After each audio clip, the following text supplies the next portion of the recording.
Greetings and salutations, everyone. My name is Fire Mage, and welcome back to Rimworld Ascension, Take 2, Episode 45. If you enjoy this episode, please remember to like and subscribe, and as always, mod list is down in the description. And with that, let's get on to the episode.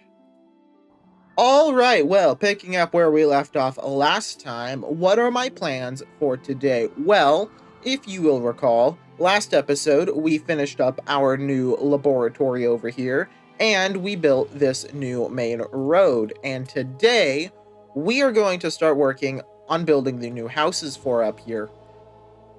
Now, on top of that, we will also be working on getting a ground-penetrating scanner and some deep drilling set up, but that is more something that will be getting worked on in the background, since it is so expensive. And in the meantime, let's go ahead and start working on the houses. Now, as I stated previously, the way I want to set this up is the main road will be for vehicles, and then the individual houses will be set up in little alcoves like we have right here, which will only be accessible by walking into them. So we need to make sure that however we set this up is walkable for the colonists, while also being set up so that we can set up central air conditioning with ease. So the first little setup we're going to be doing will be a little something like this. This should work half decently. Of course, it will need some slight modernization. The walls, for instance, are made of wood. We will need to change that to being made of concrete. So we'll just go ahead and delete all the walls and just manually set them to concrete. Now, another point of modernization I wish to do is the replacement of the latrines, which admittedly work just fine, but I figure since we are advancing, we might as well also advance to using some proper toilets so that our colonists aren't, using something that we had during the Neolithic era. Have something just a little bit more modern. And we will be keeping the floors as made of wood because I quite like the way that looks. And I think it'll contrast quite nicely with the concrete walls. Actually, I almost completely forgot, we need to set up the pathways connecting all these houses. Now, we're going to start off by just setting it up like so. That way we can see where the paths will be starting. And then we basically just kind of fill it in from there. And I think that will do quite nicely for the basic path setup. And as soon as our constructors are done doing these last two tiles, they can go ahead and get to work on all that. And precision rifling is done, and that will allow us to make sniper rifles and assault rifles. But that's not the real reason I wanted to research that. See, researching precision rifling now allows us to research surplus infantry weaponry, which gives us access to the super awesome retro rifle and the heavy autoloader rifle, which is apparently supposed to be capable of killing Mechanoids, which would be quite nice to have as a standard weapon. So we're going to get to work on researching that next. Also, I have come to the realization that it might be beneficial for us to, in addition to building these houses over here, we should build some storage over here for things that come out of the quarry, as well as building a spot to put the concrete mixer. Since this is making a bunch of stone chunks, why not put that over here? So let's go ahead and design that. Now, for the concrete production facility, I'm thinking something pretty simple. I'd like to get 2 concrete mixers in here. So it will need to be somewhat sizable, like this. That way we can fit 2 concrete mixers minimum. And then, on top of that, we can go ahead and actually have the storage facility connect to it. And it's going to be decently large because, well, it kind of needs to be. And there we go. That will be the new concrete production and steel storage facility. Nothing too terribly fancy, but it should work decently well.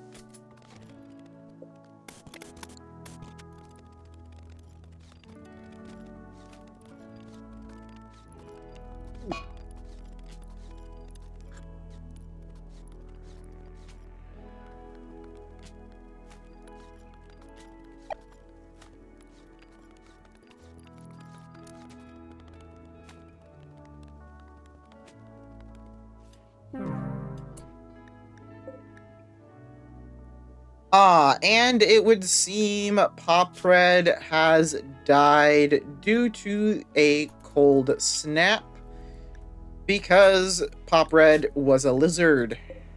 Kind of honestly forgot about Popred being a lizard, but yeah, so Popred's dead now, froze to death. That is unfortunate, but the two we care about, that being Sparkles and German, are still alive and kicking.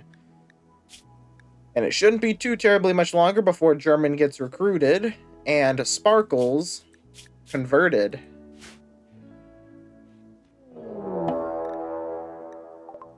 And it looks like we have our first hostile event for the episode. 9 manhunting crystal carcals. Now, if I recall correctly, these are the laser cats, which means we are going to need to man our defenses. So let's go ahead. We'll send Grunt and Bicep to man the machine guns. And since everyone else has guns, we'll just go ahead and shove them in the trench network. Alright, looks like Sam is already taking pot shots at them. Doesn't seem to be hitting them, unfortunately. Alright, light them up.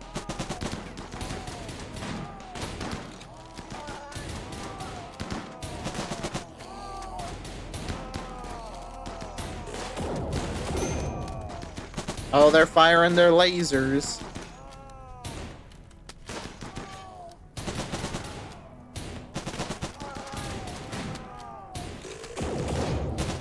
Oh, McFarlane just got laser blasted pretty good.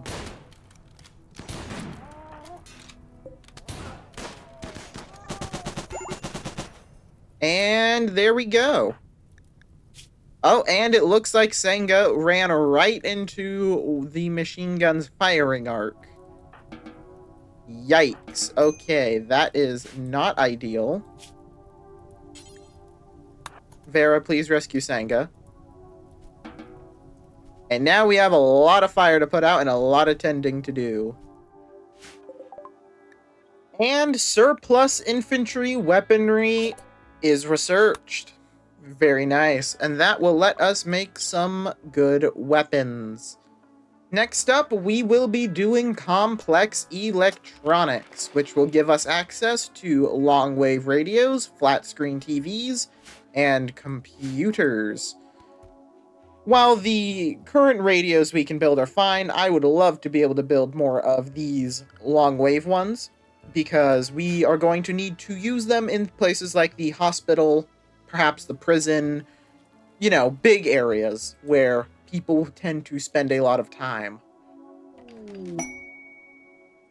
Oh, and it looks like we have a bulk goods trader from the Whitemire settlement.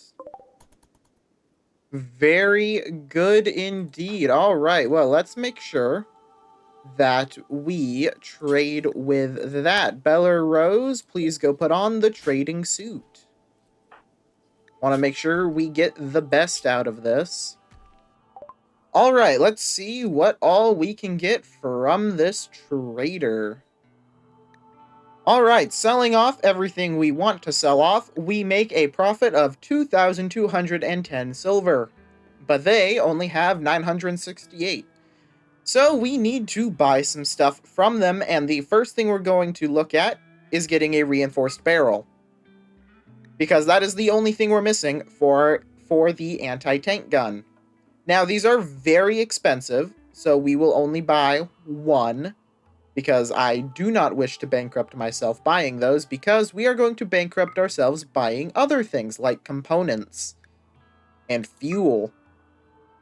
And if we buy all of that, we are now losing 415 silver, which isn't ideal. I would still like to turn a profit, so we will go ahead and sell them some of our pigs, because we have a lot. Oh, and it actually looks like they have a male gray-coated mouflon. That means we can finally get a breeding pair of those, and if we can keep them happy and spread them out across the colony, that will also help us maintain the colony mood. A very pleasant surprise indeed. Alright, and so that means that we are now making a total of 597 silver, and I think that is going to be enough. A nice, tidy profit for us. Let's go ahead and dispatch the child to start hauling all that stuff in. And we will dispatch Sam to rope the animal. And there it is, our very own anti-tank gun. And that means that we are finally able to deal with war caskets should they choose to attack us again. A nice little safety net, that is. And in other news, the concrete production facility is almost done. The storage area itself has already been nice and set up. The basic gist is these ones up here, these 4, will be concrete, these 4 are steel, and these 2 are plasteel, which leaves us with 6 shelves to divvy out as we please in the future. And once this is done, they should probably start working on the houses again.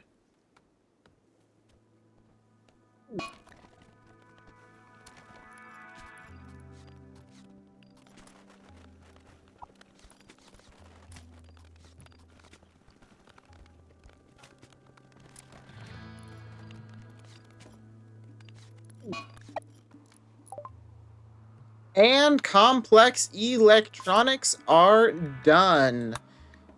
And that is going to be very good for us in the coming retrofits of some of our buildings.